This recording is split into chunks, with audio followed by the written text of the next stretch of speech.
नमस्कार दोस्तों, स्वागत है आपका मेरे YouTube चैनल कॉमर्स का महात्मा में। दोस्तों, मैं मुकेश कुमार गुप्ता। दोस्तों, उम्मीद करता हूं आपको मेरी वीडियो पसंद आ रही होंगी, इसलिए मेरे चैनल को सब्सक्राइब करें, लाइक करें, शेयर करें एंड कमेंट करें। मेरी वीडियो में आपको कॉमर्स और अकाउंट्स से रिलेटेड नई नई जानकारियां देखने को मिलती हैं। चलो आज का नया टॉपिक स्टार्ट करते हैं। आज का टॉपिक है मांग तालिका, डिमांड शेड्यूल। क्या है मांग तालिका, किसे कहते हैं डिमांड शेड्यूल?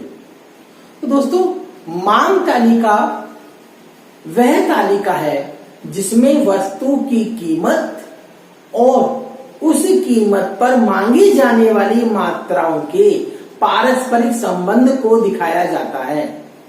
अर्थात ऐसी तालिका जिसमें वस्तु की कीमत और उन कीमत पर मांगी जाने वाली मात्राओं के पारस्परिक संबंध को दिखाने वाली तालिका मांग तालिका कहलाती है। Mean to say the table relating to price and quantity demanded is called the demand schedule. Demand schedule दोस्तों दो प्रकार का होता है। पहला इंडिविजुअल डिमांड शेड्यूल, दूसरा मार्केट डिमांड शेड्यूल। अर्थात मांग तालिका दो प्रकार की होती है, व्यक्तिगत मांग तालिका, बाजार मांग तालिका। व्यक्तिगत मांग तालिका में एक व्यक्ति विशेष की विभिन्न कीमतों पर मांग को दिखाया जाता है। कहने का मीन्स क्या है? कहने का मीन्स है कि एक विशेष समय पर एक व्यक्ति विभिन्न कीमतों पर कितनी वस्तुओं की डिमांड करेगा, उसको एक तालिका में दिखाते हैं, तो वह तालिका व्यक्तिगत मांग तालिका कहलाती है। अर्थात इस तालिका में एक व्यक्ति की विभिन्न कीमतों पर मांगी जाने वाली मात्रा को दिखाया जाता है। जैसे मान लीजिए एक समय पर किसी वस्तु की कीमत P प्राइस इन रुपीज और यहां है क्यू मीन्स क्वांटिटी डिमांडेड, यानी मांगी जाने वाली मात्रा, और ये P प्राइस पर यूनिट है। मान लीजिए प्राइस है 10 रुपए, उसने उस वस्तु की डिमांड करी एक वस्तु की।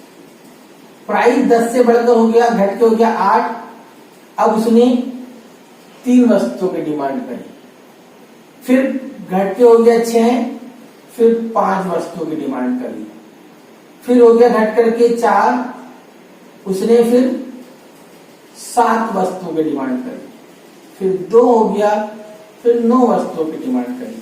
यानी आप देख रहे हैं कि आप जैसे जैसे वस्तु की कीमत घटती जा रही है, उपभोक्ता के द्वारा मांगी जाने वाली मात्रा में वृद्धि होती जा रही है। क्योंकि आप जानते हैं कि वस्तु की कीमत और मांगी जाने वाली मात्रा में विपरीत संबंध होता है। तो दोस्तों, यहाँ पर एक उपभोक्ता विभिन्न कीमतों पर कितनी वस्तु की डिमांड करेगा, यह एक तालिका में दिखाया गया है, और यह तालिका कौन सी है? व्यक्तिगत मांग तालिका। अब बात करते हैं बाजार मांग तालिका। तो बाजार मांग तालिका किसे कहते हैं? किसी निश्चित समय पर बाजार में जितने भी उपभोक्ता हैं, उन सभी उपभोक्ताओं के द्वारा विभिन्न कीमतों पर मांगे जाने वाली मात्रा को बाजार मांग तालिका कहते हैं। और ये बाजार मांग तालिका क्या है? सभी उपभोक्ताओं की अलग अलग व्यक्तिगत मांग तालिकाओं का योग होती है। कैसे? मान लेते हैं एक समय विशेष पर बाजार में 2 उपभोक्ता है, उपभोक्ता A और उपभोक्ता B।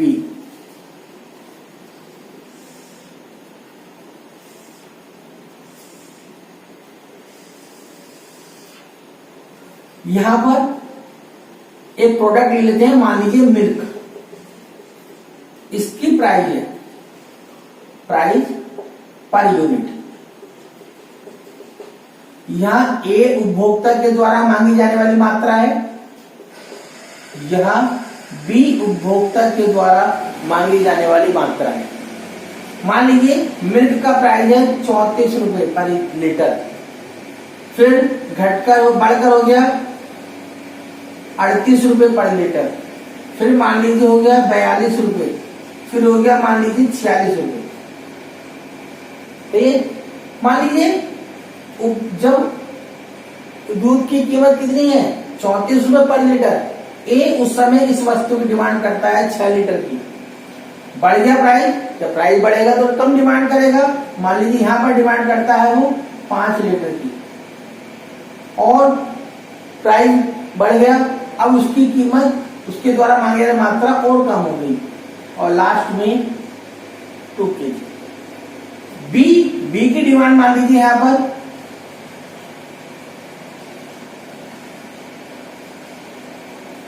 मान लीजिए बी 34 रुपए पर 5 लीटर की डिमांड करता है, 38 के रेट पर 4 लीटर की डिमांड करता है, 42 के रेट पर 3 लीटर की डिमांड करता है, 46 के रेट पर 2 लीटर की डिमांड करता है। अब हमें मार्केट डिमांड कैलकुलेट करनी है।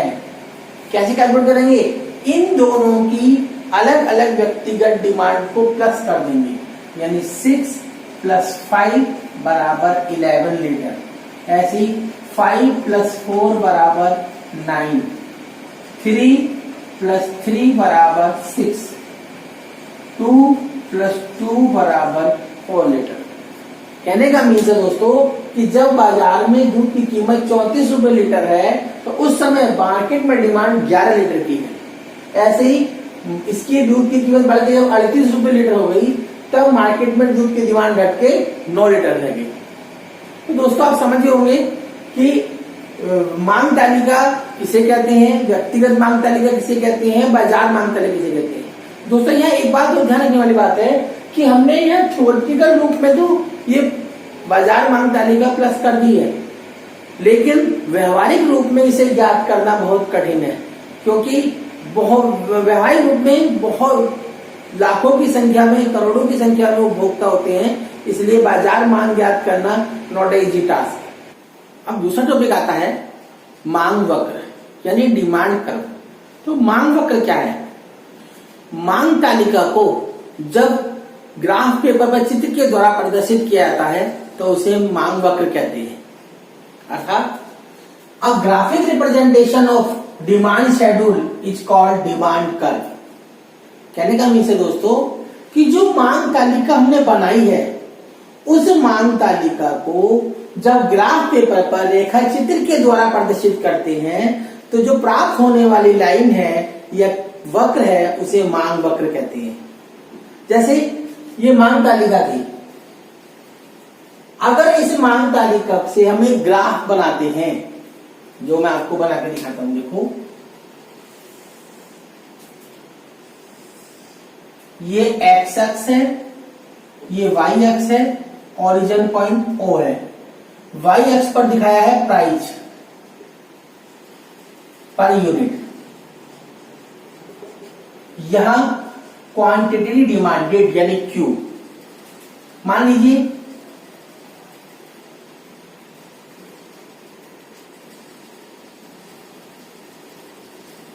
ये वस्तु के प्राइस है 1 रुपी, 2, 3, 4,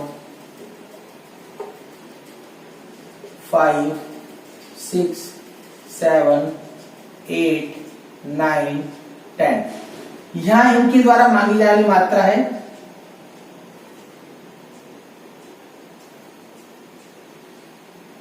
1, 2, 3, 4, 5, 6, 7, 8, 9, 10।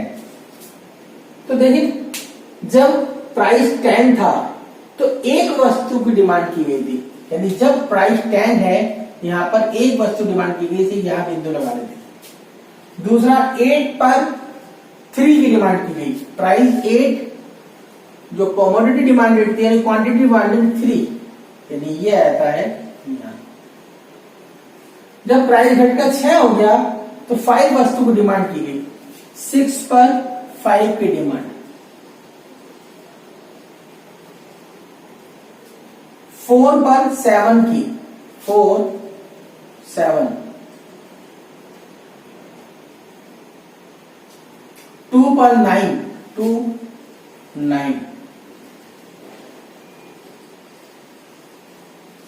इन बिंदुओं को मिलाने वाली रेखा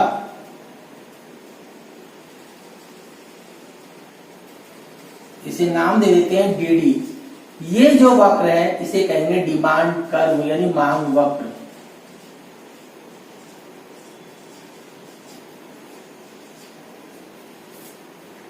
अर्थात मांग वक्र क्या है? मांग वक्र एक निश्चित समय बिंदु पर विभिन्न कीमतों पर मांगी जाने वाली मात्राओं को प्रकट करने वाली एक रेखा है। इसमें वस्तु की कीमत और उनके द्वारा मांगी जाने वाली मात्राओं के विभिन्न संयोगों को दिखाया जाता है। तो दोस्तों समझ गए होंगे मांग वक्र क्या है। मांग वक्र में एक बात देखने वाली और है कि ये जो मांग वक्र है ये बाएं से दाएं नीचे गिरता हुआ होता है, लेफ्ट टू राइट नीचे गिरता हुआ होता है। ये दूसरी बात, मांग वक्र ऋणात्मक ढाल वाला होता है।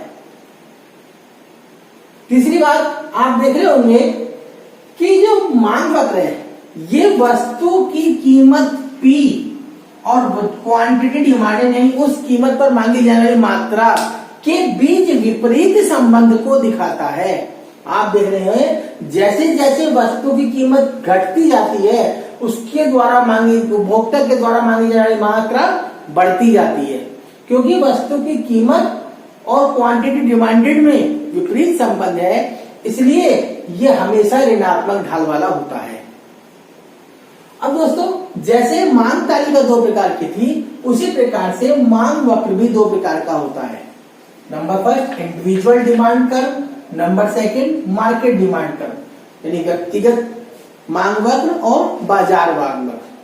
व्यक्तिगत मांग वक्र क्या है? जब व्यक्तिगत मांग तालिका को एक ग्राफ पेपर पर रिप्रेजेंट करेंगे तो उसके द्वारा प्राप्त होने वाला जो वक्र है वो व्यक्तिगत मांग वक्र कहलाएगा।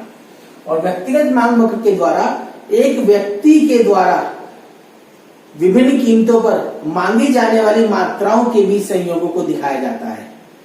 सेम इसी प्रकार से बाजार मांग वक्र है कि बाजार मांग वक्र में एक निश्चित समय पर विभिन्न उपभोक्ताओं के द्वारा अलग अलग कीमत पर मांगे जाने वाली मात्राओं को शो किया जाता है।